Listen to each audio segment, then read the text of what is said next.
Welcome to SaharaTV. My name is Rodolfo Okonkwo. It's been said that no nation has ever developed above its educational system. We are today starting a new series on education in Nigeria. We're going to look at every aspect of education in Nigeria, and we're going to talk to experts in Nigeria and outside Nigeria on how to deal with the challenges in Nigerian education system. Our first guest today is Professor Bolaji Aluko. Professor Bolaji Aluko has a BSc in Chemical Engineering from the University of Ife in Nigeria.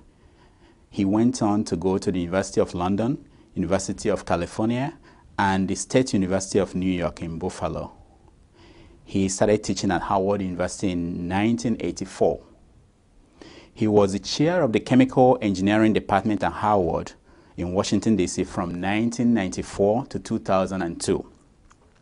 Before he was appointed the Vice Chancellor of the Federal University Otoke in Bayelsa State in February of 2011.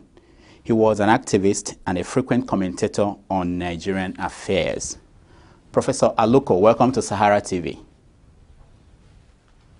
It's a pleasure being on your show. Let me start by asking you, yesterday the President, Jonathan, signed a budget of the year 2012. How much of the $31 billion in the budget is dedicated to education? Do you know? Well, no, that's a stamp. I have not looked at the. You must understand that there was a budget proposal, and then there is a budget approved by well, modified by the House, and which he has now signed. I have not looked at that last budget. One thing I know constantly recurring is that it is not as much as 26% that the people are touting, but I know that over the years the budget for education has been increasing significantly in terms of total quantum amount. But I, like many of educational advocates in Nigeria, believe that it should certainly be more. I believe it was as much as little as 8% or no more than 10%. I believe that we as advocates believe that it should be much higher than that. Okay. It's been a year that you went home to begin a new university, University of Otoke. Can you tell us what's your experience so far in terms of the challenges in starting off a new university in Nigeria? It has been very exciting. It's been very, very exciting. When I was chosen as Vice Chancellor, I took up the challenge. It's a little bit different from being Vice Chancellor of an established university. Now you have an opportunity to build something, first under the direction of the federal government, that's the policy, but then you have an opportunity to build it after your own image in some respect. I mean, I've been a university person all my life from childhood to now. I've looked through my career. I've been to about 20 universities on 3-4 continents. And I want to bring that experience to bear on the new university within the guidelines of the federal government. Probably the most exciting aspect has been the enthusiasm of the Otoke community to see a university in their town. It's the town of the president. You have a very enlightened and aggressive group of people who have been building structures as part of our takeoff ground, who have donated academic area as well as administrative area, and that's where we are working from. So It's the excitement of building something new, the privilege of being a pioneer VC. You can't have two pioneer VCs, you can only have one. And the community involvement, I think those have been the greatest joys I've had so far. If someone comes to the university 5 years from now, what would be something different that you brought in there that is not seen in other universities currently in Nigeria? Well, yeah, the university are two things: the physical structures and the essence of the university. I would like to be able to bequeath a set of physical structures that is beautiful, that is integrated, that is green. That I believe that where students learn, where faculty teach and do research, should show the importance that education is to society. I also believe that the essence of a university are three things: the production of scholars, innovations, and inventions. And I think those are the three aspects of a university life that I would like to live after 5 years of being Vice Chancellor. You went to school in Britain when the British system was considered the gold standard, and you've taught in the American university system. So as a Vice Chancellor of a new university, what standard do you think best suited for the needs of Nigerians at this time? Well, no, I don't think it's neither British or American. We have to develop a set of curriculum, governance issues, financial issues that best suits a country, a developing country like Nigeria, that is blessed with oil, and therefore all of the products of oil, not just crude oil, but petrochemicals. And then it's also blessed with land, and therefore agriculture. I'm blessed with people. You know, we have 150 million people who have to be housed, who have to be clothed, who have to be transported, who have to be entertained, who have to be fed.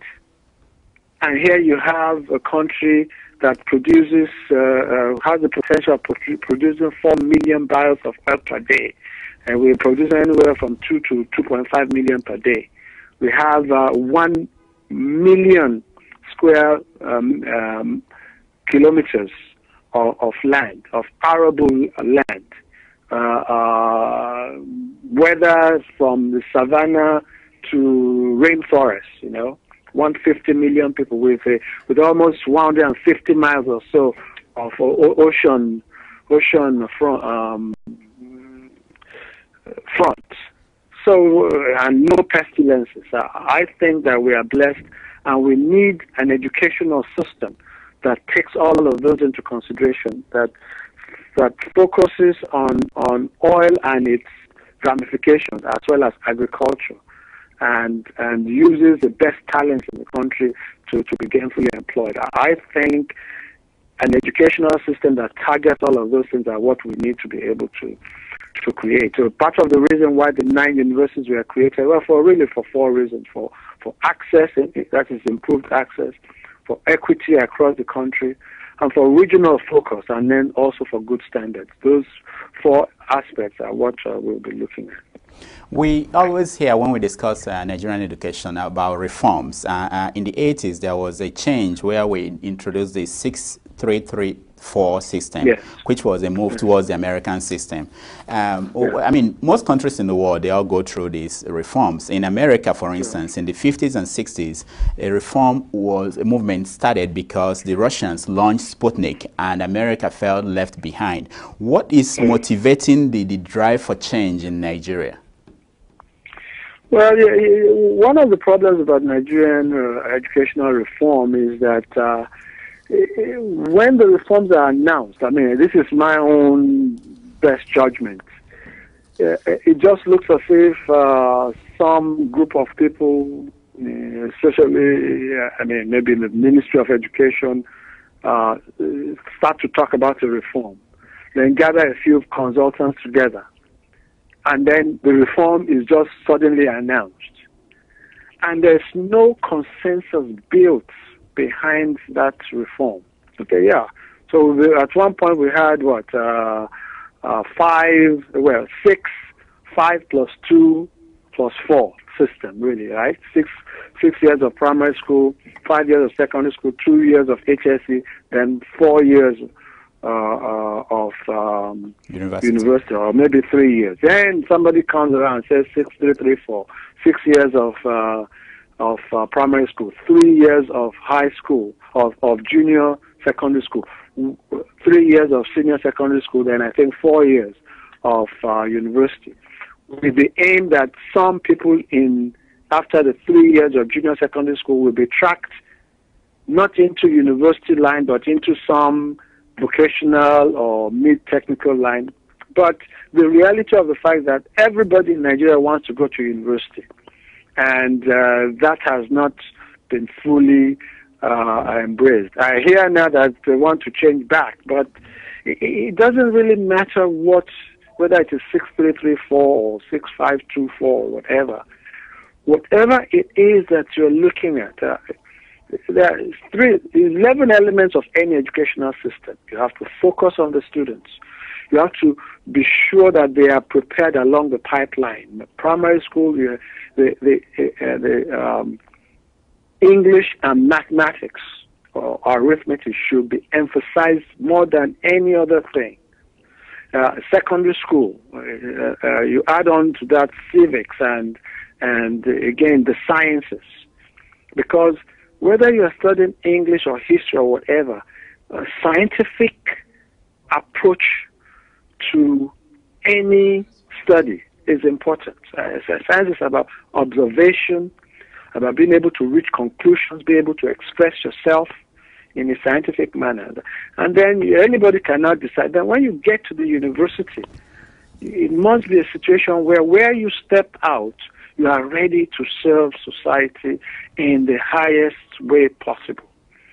And those aspects, I mean, student, staff, curriculum, the physical learning environment, the living environment, governance, finance, accreditation, community and international relations, all of those aspects must be looked at for every level of our education. And I think that if those things are done in a systematic manner, in a manner in which consensus is built around each one of those, I think we will move the country forward in the educational system. Now, recently there was a news report about from the Office of the Secretary to the Federal Government. He gave a speech where he was saying that the federal government would basically take its hands off the funding of education in Nigeria. What is the actual story here? No, I think it was misquoted, and I did make some statements. The government cannot take its hands off funding education. It's just that it cannot be the only funder of education. There was a time when there were only 1 or 2 federal universities, a time when there were only about 5 or 6 state universities. Now there are 36 federal universities, 36 state universities, and add on to that about 42 private universities. Even there's only a very fine distinction between federal and state universities. Most of the states get their money from the federal government. So even though you say a university is a state university, it is really still, in some ways, a federal university. So we really have 72 government universities in the country. It's an impossible thing to do, to have the government be able to fund, and all of that within a short period of time. I ask myself, and yet at the same time, there are limits to how much you can ask students to pay fees. If you look at a university, just take a department and say a department should have maybe 6 or 7 or let's say 10 lecturers. 3 minutes. Find out the costs to pay those lecturers.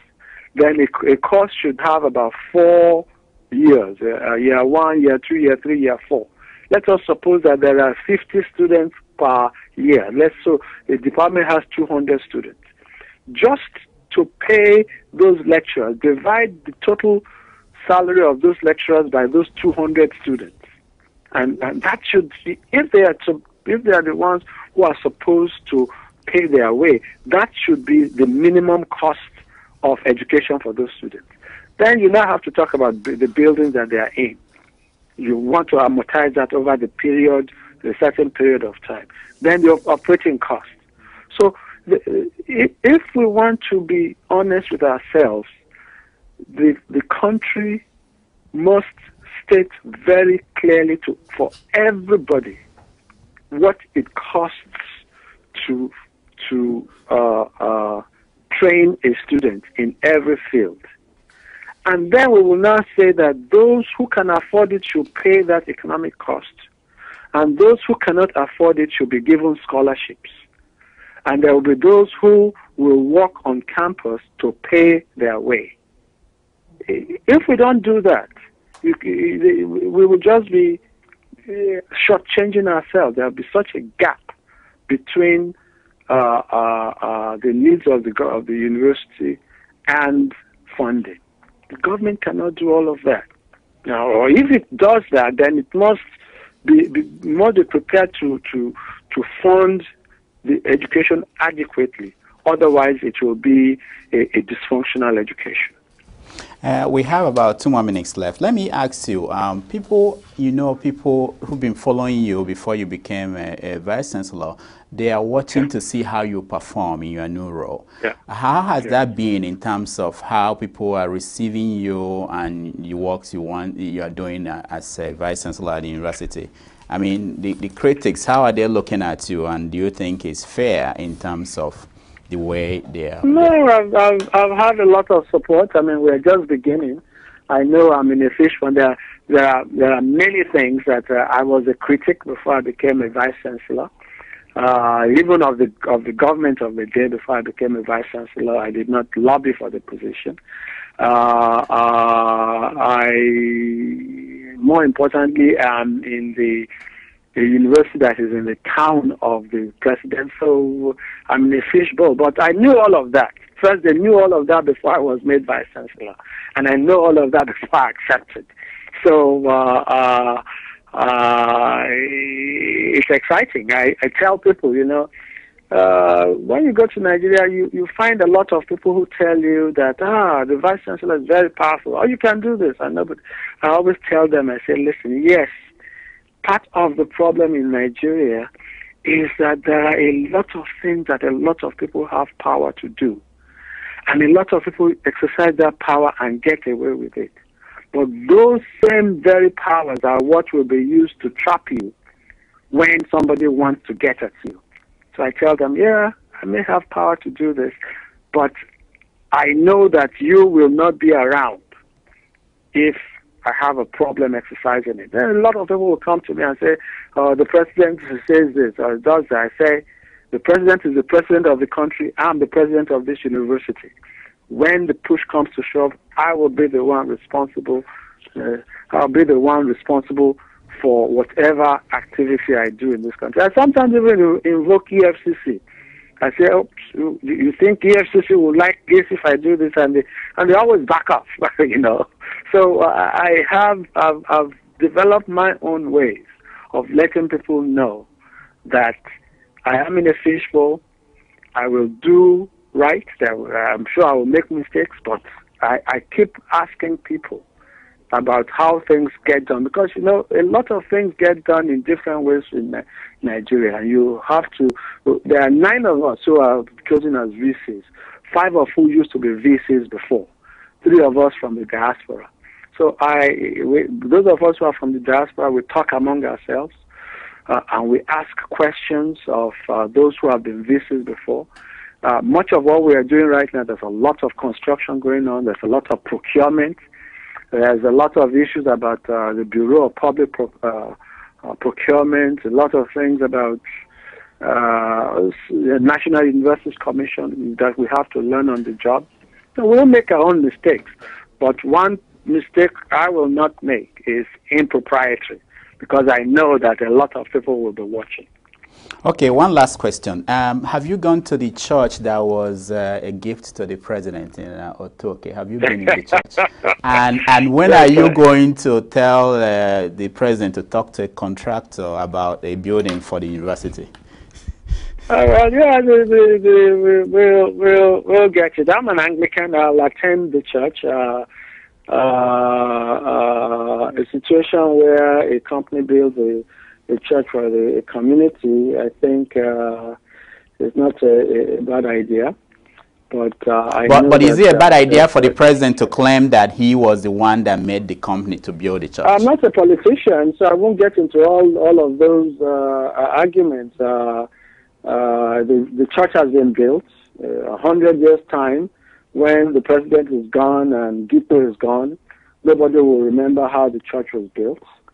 But those who are taking on the president on it, they have their political reasons. The president has said exactly what happened. So that is one particular kind of transparency. If I were president, I may do things differently, but he has done what he's done, and we have to move on.